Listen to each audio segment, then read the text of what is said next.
যেই মা সন্তানকে রক্তকে দুধ বানায় পান করাইছে, মার ভিতরে যে দুধ আসে, দুধ বাইনা ফারসিন ওয়া দামিন লাবানান খালিসা, মার রক্ত দুধে রূপান্তরিত হয়। মার রক্ত, যেই মা রক্ত দুধে রূপান্তরিত করা সন্তানকে লালন পালন করা, যেই বাবা মাথার গাম পায়ে ফেলা সারা দিন মানুষের বকা জকা শুনা, যারা পরিশ্রম করে অন্যের কাছে খাটে, চাকরি করো আর অন্যের কাছে যেখানে কাজ করো, বকা জকা ছাড়া এমন দিন যায় না দুই চারটা বকা জকা না খায়। সত্য তো? বকা জকা বোঝেন? হ্যাঁ হ্যাঁ, হায় হায়, এই এলাকার অটোওয়ালা পাওয়া যাবে মাসের ভিতরে 2-4-10টা থাপ্পড় খাইও বাড়িতে ফিরে না, ফিরে না। হ্যাঁ, কি যুবক রাগ হয়ে গেল? হ্যাঁ, 19-20 হইলে তো তোমরা লাগায় দাও, ঠিক না? কি লাগাও না? হ্যাঁ, কি রাগ হয়ে গেল? না লাগাও না? একা থাকলে হয়তো লাগাইতে নাও পারো, 2-3 জন বন্ধু বান্ধব হইলে তো সাইজ করে দাও, ঠিক না? কিন্তু ওকে প্রতিদিনই অটো নিয়ে বাইর হইতে হয়। ও জানে আমার সন্তান, আমার বিবি, আমার সংসার। থাপ্পড় খাইলেই কি আর বকা জকা খাইলেই কি, পেটের দায়ে বাহির হইতে হয়। একদিকে মা রক্তকে দুধ বানায় খাওয়াইছে, পান করাইছে, আর একদিকে বাবা নিজের সবকিছু বিসর্জন দিয়ে সন্তানকে মানুষ বানাইছে। ওই সন্তান দিন না থাকার কারণে মা বাবাকে বৃদ্ধাশ্রমে ছেড়া আসে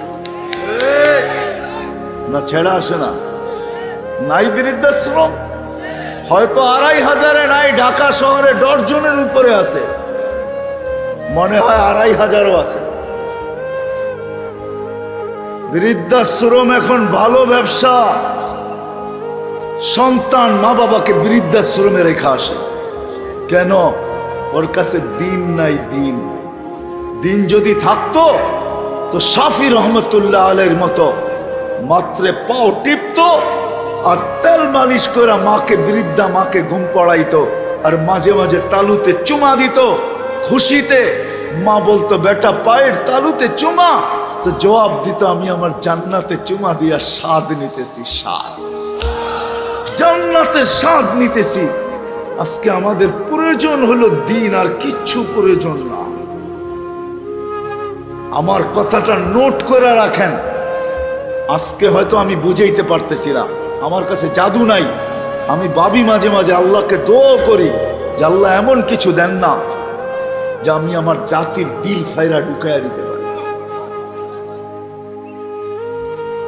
আমি আমার জাতির দিল ফাইরা ঢুকাইয়া দিতে পারি যে আমার জাতির প্রয়োজন কি। দিন শুধু দুনিয়ার জন্য প্রয়োজন না, এই ছোট জীবনটার জন্য সবচেয়ে প্রয়োজন দিন। দিন যখন আসবে, যখন দিনদারি শিখবো, তো যুবক সত্য এইটাই, সত্য এইটাই, একটা মানুষের কথা দ্বারাও একজন কষ্ট পাবে না, কথা দ্বারা। এমনকি ওর দিলের ভাবনা দ্বারাও কেউ কষ্ট পাবে না, দিলের ভাবনা দ্বারা। কথা তো দূরের কথা, আমাদের দিন প্রয়োজন, আর কিচ্ছু প্রয়োজন না। দিন প্রয়োজন আমাদের। এই জন্যই আল্লাহ চিৎকার দিয়া বলতেছে, ইন্নাল্লাহ আস্তাফা লাকুমুদ্দিন, মানুষ তোর জন্য দিন নির্বাচিত। মানুষ আমরা আল্লাহর পক্ষ থেকে নির্বাচিত, আর আমাদের জন্য দিন নির্বাচিত। আমরা আল্লাহর পক্ষ থেকে নির্বাচিত। ওয়াজতাবাকুম, আল্লাহ এই উম্মতকে নিজের হাতে নির্বাচিত করছেন, বাছাই করছেন। আমরা বাছাইকৃত। শুধু বাছাইকৃত না, আমাদের প্রত্যেকের গায়ে লেবেল লাগানো আছে। লেবেল বোঝেন? আরে বোঝেন লেবেল? কোম্পানির লেবেল লাগানো থাকে না, কোম্পানির। আল্লাহ লেবেল লাগায় আমাদেরকে পাঠাইছে, কুনতুম খায়রা উম্মাহ, এটা হলো লেবেল। তোমাদের চেয়ে উত্তম কোন উম্মত নেই। আল্লাহ আমাদেরকে বাছাই করছেন। আমরা বাছাইকৃত, আমাদের প্রত্যেকের গায়ে লেবেল লাগানো আছে। কুনতুম খায়রা, কোরআনে আছে না বানায় বলতেছি, তোমরা উত্তম উম্মত, লেবেলটা আমাদের প্রত্যেকের গায়ে লাগানো আছে। আল্লাহ পেঁচায় দিয়েছেন, আমাদের দিন প্রয়োজন। আজকে দিন না থাকার কারণে আমরা প্রত্যেকের থেকে অতিষ্ঠ। দিন যদি থাকতো রাগ হয়ে যাবেন বলবো, হ্যাঁ রাগ হয়েন না, মাপ কিন্তু চাই, আগে মাপ চেয়ে নিতেছি। দিনদারি না থাকার কারণে আমার দিলের ব্যথা বলতেছি। আমি এর আগেও একবার এখানে আসছিলাম, তখন মনে হয় পুষ্কুনি ভরাট হয় না, পুষ্কুনি একটা ছিল এখানে। হ্যাঁ হ্যাঁ পুরা ভরাট হও, তখন ভরাট ছিল না। আমি এর আগে একবার আসছি এখানে, আমার মনে আছে দুপুর বেলা আসছি আমি, কয়েক ঘন্টার জন্য, 1-1.5 ঘন্টার জন্য মনে হয় বসছিলাম আমি দুঃখের কথা বলতেছি। বাস্তবিক দিনদারি যদি আমাদের ভিতরে থাকতো, তাহলে সবচেয়ে পুরান মাদ্রাসা এটা 2500, আর এর সমান সম্পত্তি কোনো মাদ্রাসায় 2500 মনে হয় নাই। এই মাদ্রাসাটা এরকম জীর্ণ শীর্ণ হতো না, এত পিছে থাকতো না। এখানে কয়েক হাজার ছাত্র হতো, দাওরায়ে হাদিস পর্যন্ত এটা মাদ্রাসা হতো।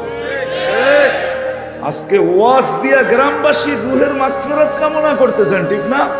বৎসরে একবার হাজার হাজার ছাত্র এখানে পড়তো, আর 24 ঘন্টা এই গ্রামবাসীর 5-7 গ্রামের মানুষের কবরের ভিতরে সোয়াব যাইতে থাকতো। বৎসরে একবার আমাদের আয়সা ধাক্কাইতে হতো। আজকে তো বৎসরে একবার আসছি আমরা ধাক্কানের জন্য। রাগ হয়ে গেলেন? পায়ে হাত রাখি, কিন্তু রাগ হয় না, ধাক্কাইতে হতো না। হাজার হাজার হেফজোখানার ছেলেরা যখন পড়তো আর পাগড়ি নিত আর দাওরা পর্যন্ত হইতো, হাদিস পড়তে থাকতো, ও আমি খুইলা দেখাইতে পারতাম না, আপনাদেরকে দেখাইতে পারি না। যদি পারতাম তাহলে কবর থেকে উঠায় আইনা চেয়ারে বসায়া ওর থেকে কারগুজারি নিয়ে পাঠায়া দিতাম। পারতেছি না, এই ক্ষমতা আল্লাহ দেয় নাই কাউকে। একজনকে দিছিলেন, যাদেরকে দিছে এরা কেউ দুনিয়াতে নাই, আমি কোত্থেকে পাবো? আমাদের সবচেয়ে প্রয়োজন দিন। যুবক, দিন প্রয়োজন। এই জন্যই আল্লাহ বলছেন, ইন্নাল্লাহ আস্তাফা লাকুমুদ্দীন, ও মানুষ তোর জন্য দিন প্রয়োজন। পানি যেরকম মাছ ছাড়া টিকে না, পাখি যেরকম খোলা আকাশ ছাড়া মজা পায় না, বন্য প্রাণী যেরকম ডিজিটাল চিড়াখানায় সুখী না, ছোটা জঙ্গলে সুখী, মানুষ দিন ছাড়া না দুনিয়াতে সুখী না আখিরাতে সুখী। দুনিয়াতেও আমরা সুখী হব না, যতই বস্তু আসুক না কেন। বুঝাইতে হবে না, নাইলে আল্লাহ মাঝে মাঝে প্রমাণ দিতেন না। সবচেয়ে বেশি বস্তু যাদের কাছে, মাঝে মাঝে আল্লাহ 2-1টা দেখায় দেয়, ওদের নিজের পিস্তল নিজের মাথায়। নিজের পিস্তল নিজের মাথায়, নিজের টাকার রশি নিজের গলায়। দুনিয়ার সবচেয়ে বড় দামি দামি সেলিব্রিটি কোনোদিন আত্মহত্যা করতো না। যাদেরকে ছোঁয়ার জন্য যুবকরা পাগল, যাদের অটোগ্রাফি নেওয়ার জন্য যুবকরা পাগল, যাদেরকে একটু ধরার জন্য মেয়েরা পাগল, শুধু একটু ছুঁয়া দিবে নিজেকে ভাগ্যবান মনে করবে, ওরা কোনোদিন আত্মহত্যা করতো না। আমি কাছের থেকে বলতেছি, দূরের থেকে না। আমি অনেক সেলিব্রিটি দুনিয়াতে চিনি, যারা আমার সামনে নিজের মুখ দিয়া বলছে, হুজুর দুনিয়া তো এটা ভাবে, ওরা জানে না আমাদের ভিতরে হিমালয়ের চেয়ে বড় একটা আগুনের পাহাড় ভিতরে রাখা আছে, যেটা 24 ঘন্টা দাউ দাউ করে জ্বলতে থাকে। মানুষ মনে করে আমরা বড় সুখী, আমরা বড় সেলিব্রিটি, আসলে আমার ভিতরে যে কি আগুন কেউ জানে না। এই জন্যই মাঝে মাঝে সেলিব্রিটিরা আত্মহত্যার রাস্তা পাইছে। সত্য এটাই, আমাদের সবচেয়ে প্রয়োজন দিন। আসো যুবক, দিনদার হয়ে দেখো মজা কি। কোরআন বলে আত-তাইয়্যিবাতু লিত-তাইয়্যিবিন। এটা দিনের কথাই বলছে। আল্লাহ নির্বাচিত করছেন সুখে থাকার জন্য দিন, আর চির শান্তির জায়গা পাওয়ার জন্য দিন। জান্নাতে সব রাখা আছে, সব দুনিয়াতে পুরা করা যায় না। যুবক, তোমাদের পায়ে হাত রাখে। তোমরা ভাবছো জান্নাতে গান নাই, এই জন্য সারাদিন এয়ারফোন দিয়া গান শোনো। আরে জান্নাতে যেই গান আছে ওটা তোমরা ধারণাও করতে পারবে না কি গান আছে। জান্নাতেও গান আছে, এই দুনিয়ার মতো 4-5 মিনিটের গান না। দুনিয়ার কোনো গান 5 মিনিটের উপরে নাই, আমারে বুঝাই দইব না। 4 থেকে 5 মিনিটের উপরে কোনো গান নাই, আছে নাকি? হ্যাঁ, আপনি বাদ দিয়া যুবকরা বলুক না 5 মিনিটের উপরে গান আছে নাকি? আছে? হ্যাঁ, যদি একটু লম্বা হয় ওইটা আ উ করতে করতে লম্বা হয়, ঠিক না? হ্যাঁ, আসল গান 3-4 মিনিটের উপরে নাই। আসল গজলও নাই। গান তো গান, গজলও নাই। ওই গজল আলা করে জিজ্ঞাসা করেন, এদের তো 4-5 মিনিটের উপরে নাই। এরও বলে এর চেয়ে বেশি মানুষ শুনতে চায় না। জান্নাতে গান হবে 40 বছর টানা, খালি মুখে না, খালি মুখে না। এই যে শুকনা মুখে ওয়াজ চলতেছে না, এরকম শুকনা মুখে না। একদিকে গান চলতে থাকবে, আর একদিকে তোমার খেদমত খাওয়া চলতে থাকবে। তুমি গানের তালে তালে হারায়া যাবে। 40 বছর পর আল্লাহ জিজ্ঞাসা করবে, কেমন শুনলি? তো বলবে, লাকানাল মাউতু লা মাউতনা ইয়া রাব্বানা। মালিক, তোমার ইজ্জতের কসম, মৌত যদি থাকতো তো আওয়াজের ঝংকারে মরে যেতাম। আল্লাহ এরকম সিঙ্গার বানায় রেখা দিছে, গায়ক বানায় রেখা দিছে। দুনিয়ার নর্তকী আল্লাহ নর্তকী বানায় রেখা দিছে জান্নাতে। যুবক, পবিত্র নর্তকী। শুধু ও নাচবে না, ওর সাথে পুরা জান্নাতও নাচবে। পুরা হুর নাচবে, গেলমান নাচবে, জান্নাতের নেয়ামত পর্যন্ত ওর সাথে নাচতে থাকবে। এরকম এক এক পায়ের জংকার থেকে 1 লক্ষ করে কালার বাহির হবে, আলো কালারিং বাহির হবে এক এক পায়ের জংকার থেকে। সাহাবা শুধু শুধু পাগল হয় না, ওরাও পারতো আমাদের মতো বস্তু জমা করতে। আমরা তো মাথার গাম পায়ে ফেলায়া করতেছি, ওরা ইচ্ছা করলে চুটকিতে পারতো। এটাকে চুটকি বলে, চুটকি। চুটকি বোঝেন? ওরা এটাতে পারতো। প্রমাণ, যারা মেঘ অনুগত্য করতে পারে, ওরা কি দুনিয়াকে পায়ের নিচেরটাকে বানাইতে পারে না? মেঘ দূরে না জমিন দূরে? হ্যাঁ, কোনটার দূরত্ব বেশি? যদি মেঘ অনুগত্য করতে পারে, তাইলে পায়ের নিচে জমিনের ভিতরে গচ্ছিত ধনকে ইশারায় উঠাইতে পারতেন না? না পারতেন না? হ্যাঁ, আরে উঠানের কথা বাদই দেন। আমাদের নবীজিকে তো আল্লাহ বলছিলেন, আপনি যদি চান বলেন না, পাঠায়া দিছিলেন। উতিতু মাফাতিহাস সামাওয়াতি ওয়াল আরদ, আকাশ জমিনের ভান্ডারের চাবি আমাকে দেওয়া হয়েছিল, কিন্তু আমি ফেরত দিয়া দিছি। 60-70 বছরের জন্য নিয়ে কি করব? আর একা নিয়ে কি করব? যেদিন নিব চিরদিনের জন্য নিব, যেদিন নিব ওই দিন উম্মতকে সঙ্গে নিয়ে নিব। তারপরে আল্লাহ বলছে, বড়টা নিবেন না, ছোটটা নেন। মক্কার পাহাড় গুলা সোনার বানায়া দিই, বলছে এটাও নিব। 60-70 বছরের জন্য নিয়ে কি করব? আর একা একই নিয়ে কি করব? উম্মতকে দিয়া তারপরে নিব, চিরদিনের জন্য নিব। বলছে চলবেন কিভাবে? আজিদ ইয়াওমান আশকুর, যেদিন পাবো শুকরিয়া আদায় করব। লাম আজিদ আসবির, যেদিন পাবো না সবর করব। 60-70 বৎসরই তো, 60-70 বৎসরই তো, এটা কেটে যাবে, নিব না। পারতেন দুনিয়া উন্নত করতে, প্রমাণ দিয়া যাইতেছেন। প্রমাণ, সাহাবা প্রমাণ রেখা গেছে।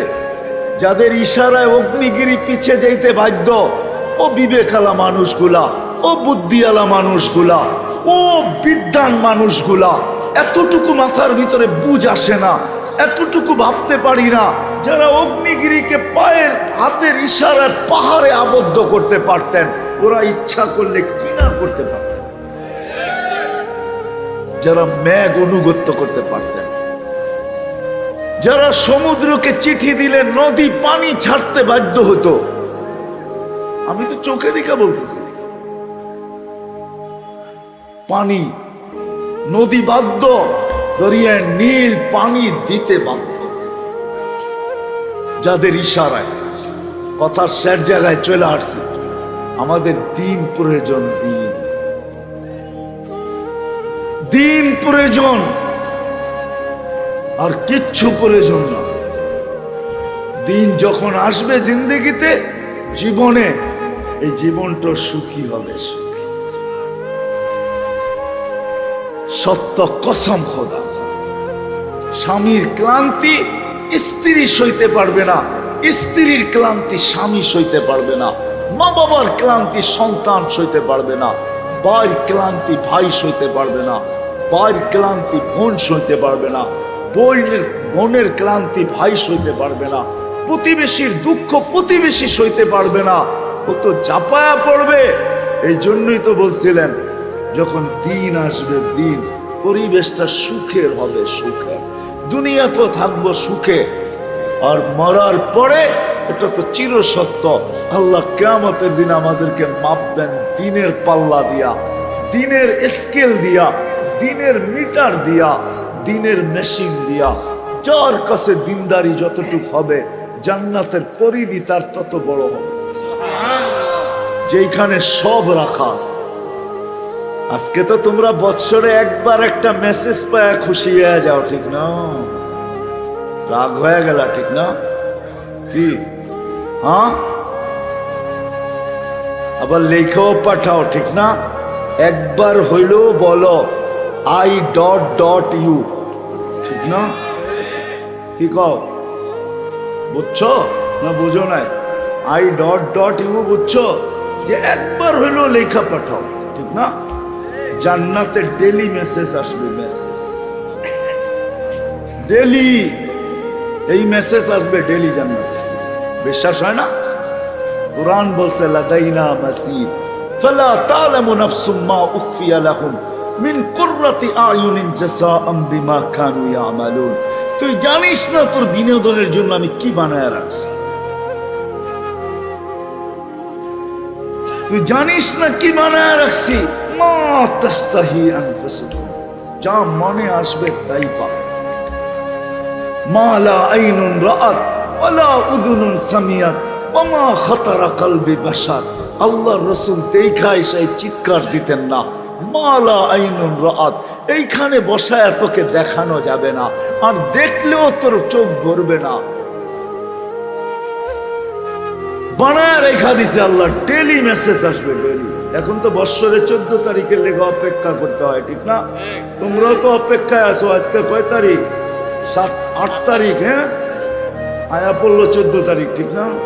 কয়দিন বাকি? 6 দিন, ঠিক না? অপেক্ষায় আছো, ঠিক না? তওবা করো, তওবা। রাজি? হ্যাঁ, কোন কোন যুবক রাজি যে আমি 14 তারিখের থেকে তওবা করলাম? পাক্কা? বুড়ারা হাত উঠাই কে লেগে, আরো কি মেসেজ দিব নাকি 14 তারিখে?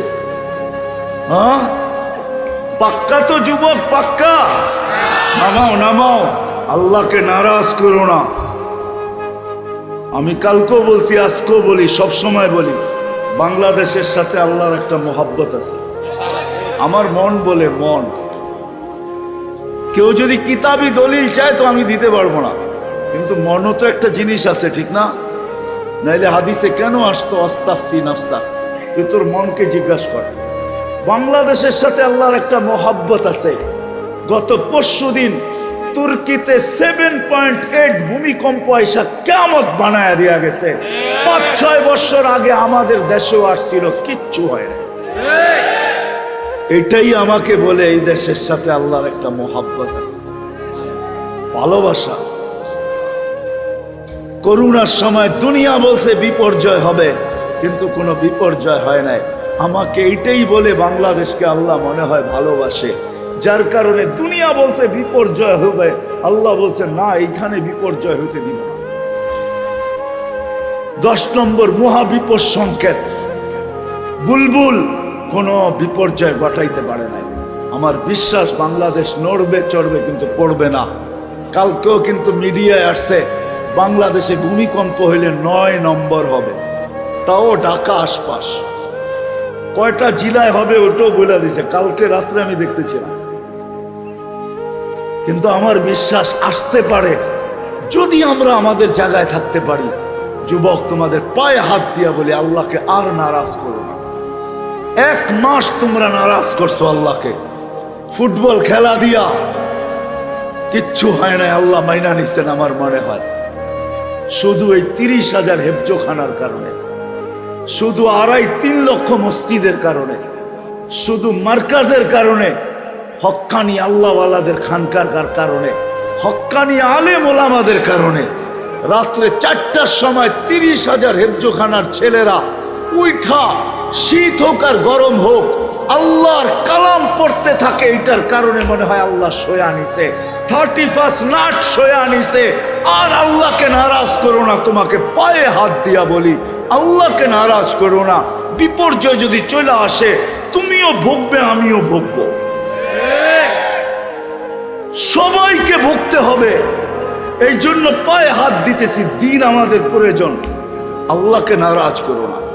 আসো দিনদারি শিখি।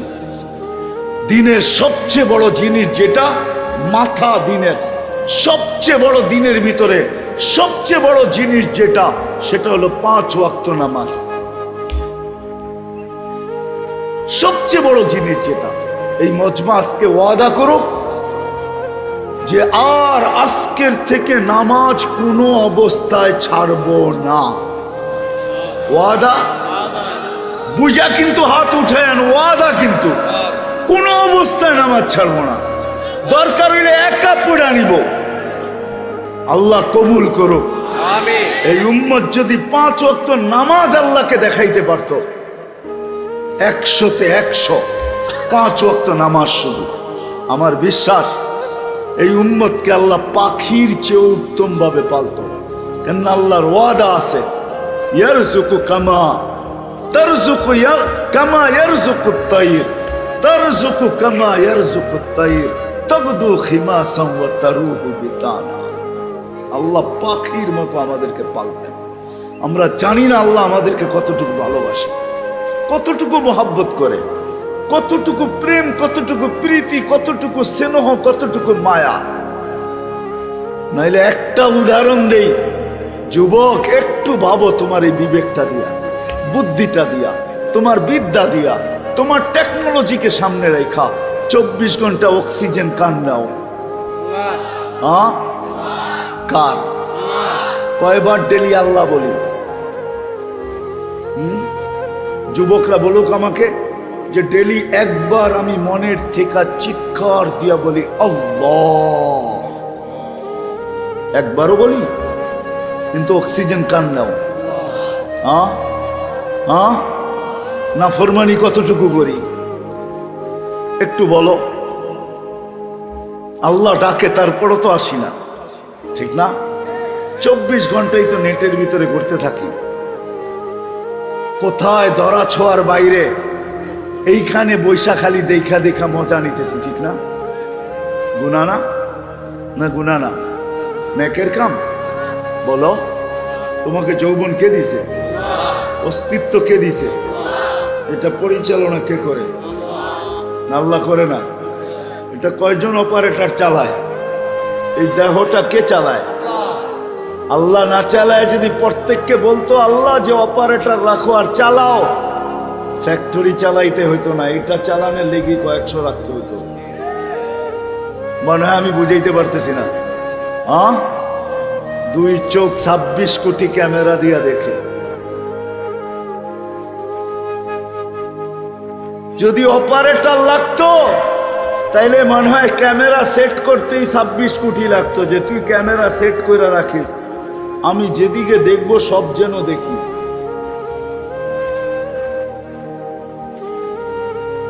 খাই আর পান করি, প্রত্যেকটাকে 4 বার চেক করায় তারপরে ভিতরে ঢুকায়, 4 বার চেক করায়।